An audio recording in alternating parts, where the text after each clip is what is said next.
Hi, I'm so glad you're here. I'm going to read the story called Arthur's Halloween. It was a night before Halloween. Arthur's family was busy making the house look spooky. It looked so spooky, in fact, that Arthur had trouble falling asleep. Things were even worse the next morning. "Help!" screamed Arthur when he opened his eyes. "It's just me," said his sister DW. "Boy, are you jumpy. Don't forget, you have to take me trick-or-treating tonight." "Do I really have to?" asked Arthur as he ate his cereal.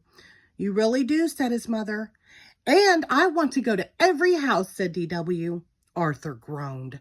"I'll be the only one who has to drag his baby sister along." Arthur didn't recognize anyone at school. There was a giant robot in his classroom taking attendance. "You sound just like my teacher, Mr. Marco," said Arthur.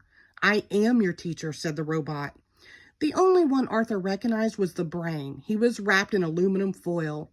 "I'm a baked potato," said the brain. Francine passed out special morning snacks. "Eat these," she said. "They're bat-wing brownies and vampire blood."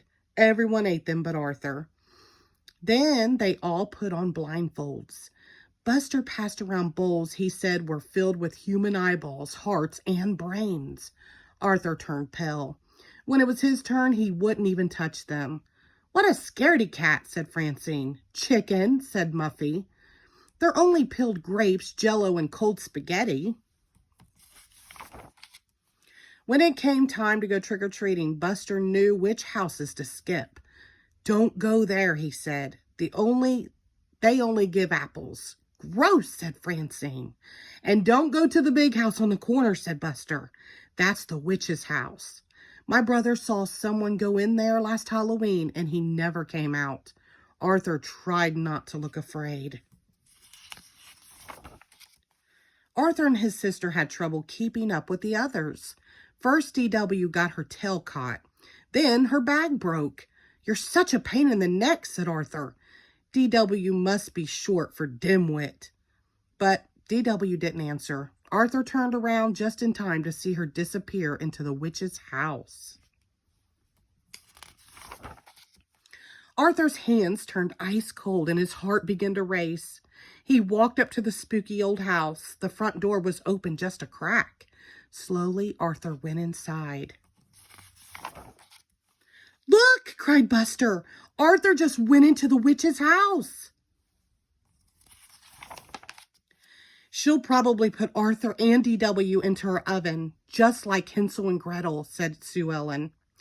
"Maybe she's using them for weird scientific experiments," said the brain.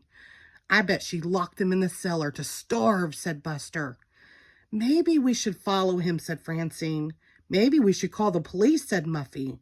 Everyone was too scared to move. Inside the house, it was very cold. Arthur thought he saw ghosts all around him.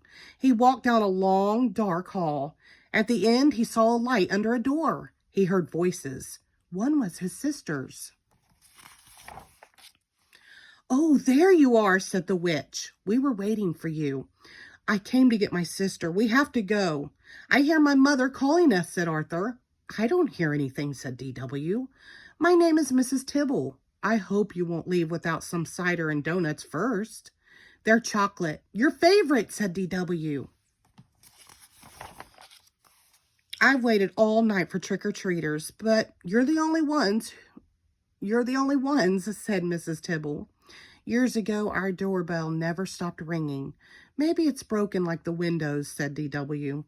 Mrs. Tibble nodded. "It is harder for me to keep up with this big place these days." "Maybe if we help you fix up your yard, the place won't look so spooky," said Arthur. Arthur finished his donut as Mrs. Tibble opened the door and turned on the porch light. She gave Arthur and DW a big hug.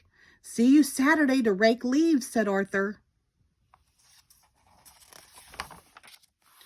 "You're still alive," said Francine. "I can't believe you went there alone," said the brain.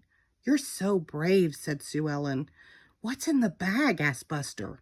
"Probably eyeballs, hearts, and brains," said Francine. "It's easy to find out," said Arthur. Just close your eyes and reach in unless you're too scared. We've been to every house now. Can we take the shortcut home through the cemetery? Asked DW. The cemetery on Halloween? Are you guys crazy? Asked Francine. Follow me, said Arthur as he marched ahead. The cemetery is a great place. People are just dying to get in. The end. Thank you.